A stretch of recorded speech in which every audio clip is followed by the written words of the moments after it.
Hey weirdos, good morning, good afternoon, good evening. Welcome back. I'm so glad you're here. This video was so highly requested. Even though I've done this a million times, we're going to do it again. Just for a refresher, or in case you're new, we're going to do a builder gel overlay with Mani Boss builder gel. I am newly obsessed with this builder gel. Oh my gosh, it is so gorgeous. As you can see, I've already got it on one hand. It is looking absolutely beautiful. What I love the most about it, this color pink lace, now I can pop off my peelies when I am done with a manicure and my nails still look good. They don't look like trash. So I'm super happy about it. So we're gonna get right into it. I'm gonna start by removing the shine off my natural nail. I've already prepped my cuticles. I'm sorry, I didn't even plan on filming this until halfway through my prep. I'm like, I should throw my camera on. So I did. So I did my cuticle work. I use an efile around my cuticles. You don't have to. You can use a hand file. You can do exactly what I'm doing and skip that altogether. But having a clean cuticle will help prevent against lifting. So now that I've gotten all the shine off my nails, I'm going to go ahead and dehydrate using my Young Nail Swipe solution. You can use a dehydrator or 100% pure acetone. Y'all, forgive my voice. I'm a little under the weather. I went out with my daughter for her birthday to like an arcade, and there were a ton of kids, and I'm like, one of these kids got me sick and what? Anyway, nothing major, just a little cold. I am fine. It's fine. We're all fine. So after I have dehydrated my nails, got all the oils off, I'm going to go ahead with a gel primer. This may not be 100% necessary for everybody. For me, my nails do not like gel without a primer, so I'm going to go ahead and apply my primer. Most primers do have HEMA, just a cautionary. I would, if you're HEMA sensitive, give this a shot without primer. See if it lasts, if it lifts. If it does, you may have to examine alternative measures, but the builder gel from Mani Boss is HEMA free. So if you do have a HEMA sensitivity, this would be a great option for you. So after I apply the primer, I'm going to let it sit and dry just a little bit. It will never dry completely. It's going to have a little bit of tack to it, and you do not need to cure this. Just let it air dry. Once it air dries for a little bit, I'm going to go in with some gel base coat. Again, this is going to help with adherence, help prevent against lifting. You want to make sure you're not getting this on your skin. Anything that gets on your skin, touches your cuticle area could cause lifting. So you want to be super careful that you don't get this anywhere near your skin. So I'm going to get this on all of the nails, and I'm going to give it a 30-second cure, and then we're going to get into the builder gel.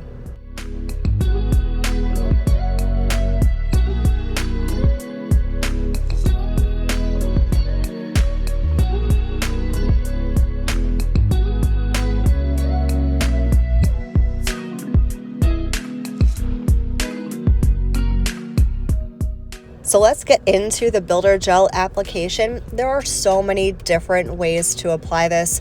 Literally everybody who uses this applies it in a different way, and that's totally fine. You got to find what works for you. Just because I do something one way doesn't mean you have to, doesn't mean it'll work for you, doesn't mean it won't either. But I like to apply my builder the same way I would apply gel polish. I'm just applying a coat, a thin coat I ought to add.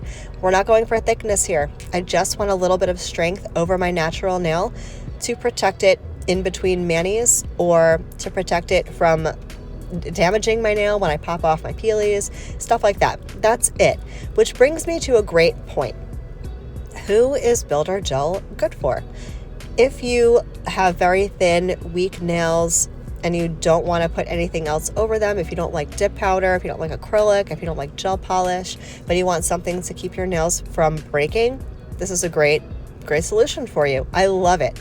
I always grow my nails super quick, super effectively with an overlay over it, be it dip powder, acrylic, or builder gel. Builder gel just happens to be super easy, especially with fill-ins, which I will be showing you in about a week or so. I just filmed it. I have a fill-in. It's also going to be how to repair a damaged nail with builder gel. So if you're interested in that, stay tuned. Make sure you're subscribed and give this video a thumbs up. If you find it helpful at any point, I appreciate it. Anyway, back to builder gel. If you use peel-off base coat and you want something to protect your nail like I do when I'm in between manis, builder gel is another great solution. However, if you like to keep a manicure on for 2 weeks, or longer, or give or take, a week to 2 weeks, and then do a soak off removal and do a full set. I would not suggest builder gel. It's just unnecessary at that point. If you're going to have it's like putting an overlay over an overlay. You know what I'm saying? Just get your strength from your dip powder or your acrylic and you'll be fine. But if you like a quick turnaround, if you like to go some time in between your manicures, I love builder gel for this. So let's talk about curing, what kind of lamp you're going to need. I like to cure my builder gel layers for a full minute. I have a 48 watt LED UV. I've had a lot of questions recently about gel lamps. Anything that's 48 watts or higher, perfectly adequate to cure most types of gels. I have a bunch in my Amazon storefront. It's linked down below in the description in case you want to check it out. I have owned them all. I have used them all. I have loved them all. So there are plenty there for you to choose from. Some are on the pricier side, some are on the lower price point. But as long as they are 48 watts, I would say it's a go. Don't spend a ton of money if you don't have to. I know there are also a lot of concerns about UV and people not wanting to expose their skin unnecessarily to that. And I have two things to talk about when it comes to that. Number one, most products are hybrid, which means you can cure them in LED or UV. But of course, there are some products that specify whether they need an LED or a UV. So I just find it most convenient to get the hybrid lamps that are LED UV, just so you don't have to worry about products not curing when they're supposed to.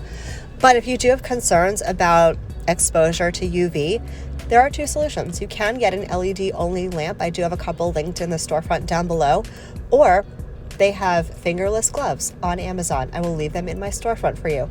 And you can put them on before you start any type of gel application, and that'll protect your skin whilst it is baking in the LED UV lamp. Cure time. So as I mentioned, I do cure for a full minute in between layers, which is probably overkill. And I do cure every single layer. I am doing 3. This is completely personal preference. You can do as few or as many as you want. Again, your application is totally based on how you like to apply it. I personally get a little bit nervous when I'm applying gel too thick. I want to make sure that it cures completely. Even if products are HEMA-free or hypoallergenic, I still worry that I could get some kind of contact dermatitis, which is typically caused by uncured product. I like to avoid that altogether and make sure my layers are thin and and I'm curing it in between each layer for a good amount of time.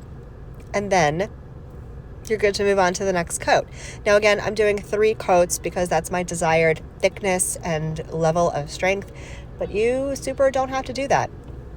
And if you're comfy doing a slip layer and then a thicker coat on top of that, because I know that I've seen a lot of people apply it that way, go for it. You don't have to do my method. I'm just showing you what I do for my own nails. So when you get 3 coats on all of the nails, give it a final cure. You do want to remove the tacky layer, which I'm going to talk you through here in a little bit. And then I'm going to show you how I file them up and get them buffed and ready for a dip application.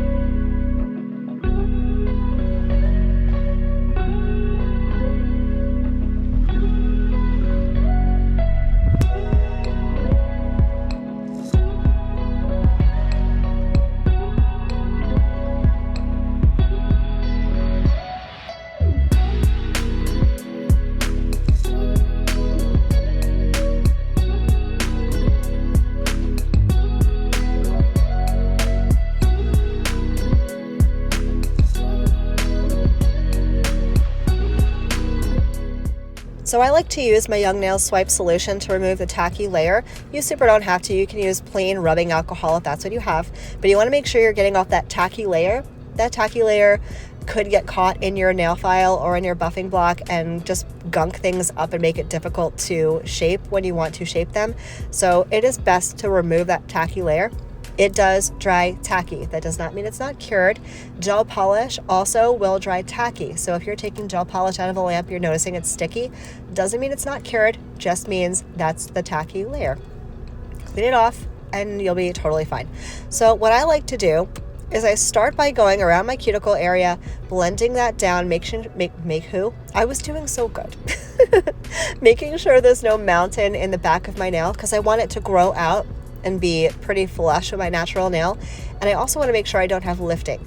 Lifting with gel and with dip and acrylic, usually caused by a few things, but one of which is product thickness. If your product is too thick around the sidewall and cuticle area, that can cause lifting.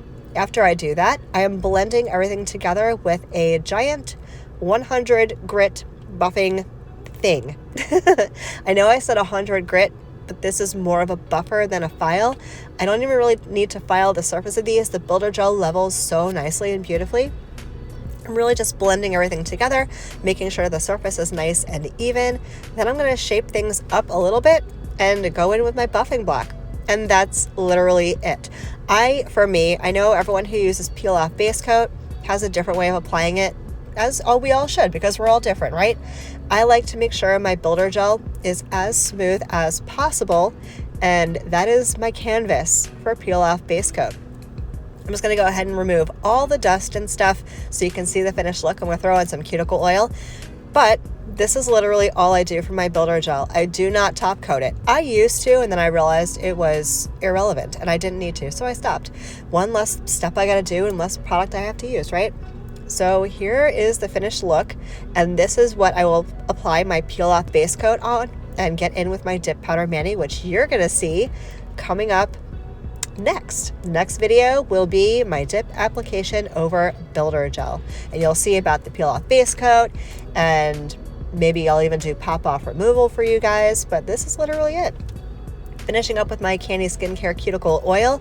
The Hot Mess Marla proceeds are still being donated to Safe Space, so if you want to get in on that, I will leave that linked for you down below. Month of May, the proceeds for Hot Mess Marla Cuticle Oil is going to the Mental Health Foundation. And we're going to switch up the benefiting organization every single month. So if you want to support some great organizations and charities, stay tuned for more announcements on the monthly Hot Mess Marla organization calendar.